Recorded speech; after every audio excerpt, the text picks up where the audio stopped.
তো ভিউয়ার্স দেখতে পাচ্ছেন এখন আমি পৌঁছে গেছি ঐতিহাসিক ভিক্টোরিয়া পার্ক এলাকায়। এটা আমার লাস্ট স্টপেজ, এরপরে আমি আর কোথাও স্টপেজ নেব না। আর অনেক গরম ছিল আজকে, ঘেমে গেছি অনেক। খারাপ বলবো না, ভালোই লাগছে, কিন্তু অনেকটা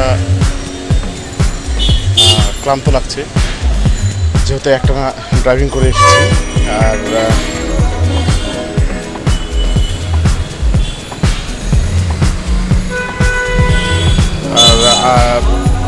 মনে হয় অল্প কিছুক্ষণের মধ্যে পৌঁছিয়ে যাব। আপনারা আমার জন্য দোয়া করবেন।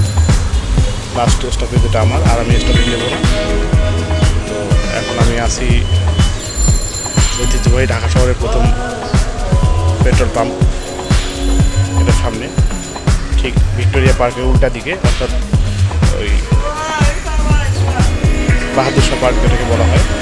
তো আমি আবার আমার জার্নি শুরু করছি, আবার কথা হবে, দেখ।